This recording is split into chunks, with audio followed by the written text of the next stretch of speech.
Warren Buffett didn't make his money chasing hot stocks. He made it following timeless principles about money. Now, we're going to cover five today. The first we'll cover is never invest in a company that you cannot understand. Let's say, for instance, someone comes to you with an investment. Let's take a timeshare. A lot of timeshares, people don't understand what what the timeshare really means in terms of fees, etc., etc.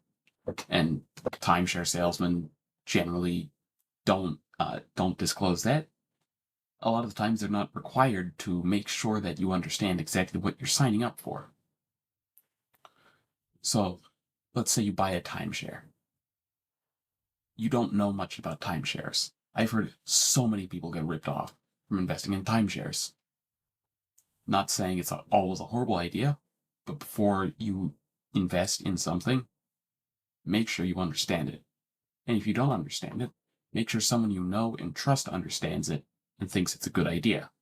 Like you can offload that to someone else. Make sure you trust them and make sure they're capable. Don't give some random person who's capable that judgment if you don't trust them.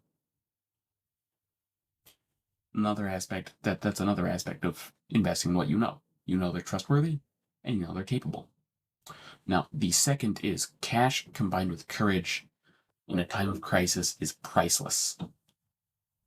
Now, take for instance in 2008, Warren Buffett was able to get phenomenal deals in the great financial crisis from take Goldman Sachs.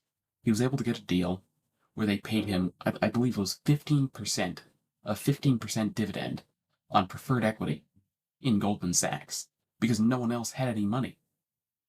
And let's say, for instance, you're retired and you need money. You're not going to be able to get any money in a time like that. Nobody's loaning out money. So if you have the cash, you're fine. You're great. But if you invested all your money in the market and you were completely allocated and you didn't have any plan for short-term withdrawals or your plan was sell when I need the money, you can be in a horrible situation. Now, there are a couple strategies to mitigate this, but just make sure that you have enough liquidity so that if something bad happens, you're ready. Now, the third is do not save what is left after spending, but spend what is left after saving. Now, when you're saving for retirement, if you say, "Oh, okay, I want to do this and this and this, and then I also need to save for retirement," are you really going to save that much money for retirement?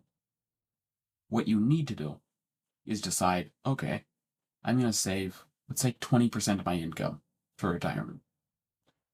You're going to save that, and then you'll spend the rest. If you're like, oh, well, I want to go to the movies, or I want to do something fun, I want to go on a vacation.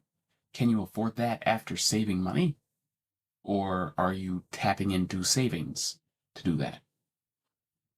And even in retirement, this is applicable because you should base your spending off of what your assets are, what your savings are, not off of what you want to spend.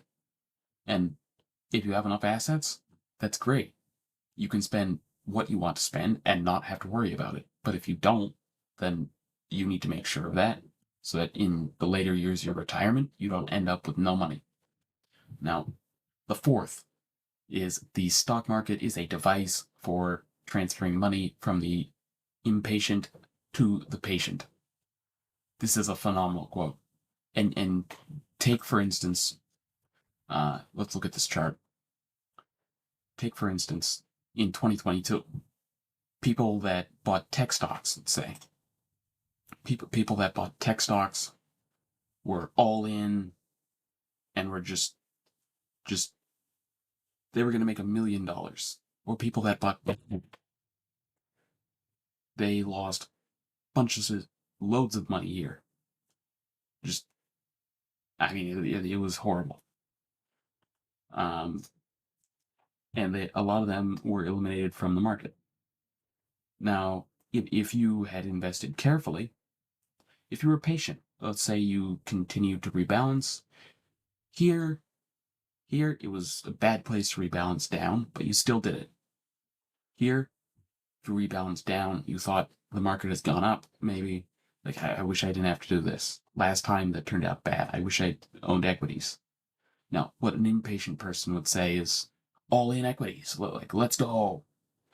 But the patient person takes a balanced approach. They rebalance here, and in 2022, it's like, oh man, for anyone that didn't rebalance, and then for those that rebalanced, oh, this is a buying zone. I get to rebalance, and let's say you rebalance at the first of the year. You were roughly the same place in 2021, in the beginning of 2021, that you were at the beginning of 2023. Roughly the same place. So you ended up with lower volatility and ultimately the same return. Maybe even a higher return from being patient. Take, for instance, in this time frame, from the global financial crisis, the internet bubble, to after that. Let's say someone bought stocks in 2010. It wasn't the greatest thing to do that back then, in terms of like what everyone thought like you should do. But if you look at what happened since then, you made loads of money. So an impatient person would buy here, let's say, and the market would go down. They'd be like, oh, it's over. The market would start to go up. Maybe they buy at the all-time high. It's like, it's a new all-time high. Let's go. The bull market is here. And then it slams down and they're out. And maybe they buy here. Let's hope they buy here for their sake. But maybe they're like, this is horrible. The market's going to go nowhere. And then you see the market moons from there. The final one is invest in as much of yourself as you can. Now, let's say, for instance, it costs, it's like $20 or $30 to go to the gym, to get a gym membership.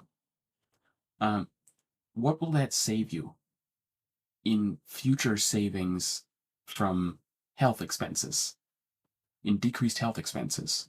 And also, what is the value in increased mobility? You can spend more time with your kids, etc., etc.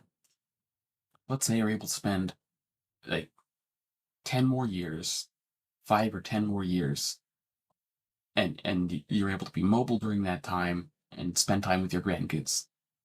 What is that worth?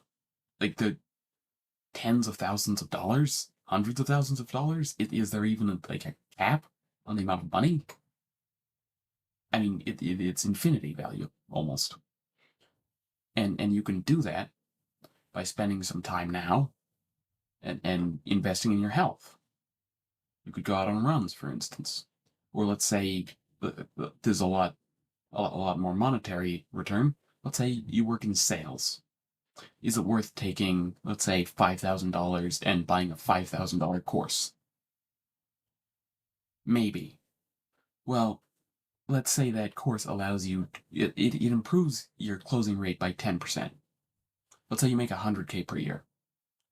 In 1 year, you'll make 10 grand more.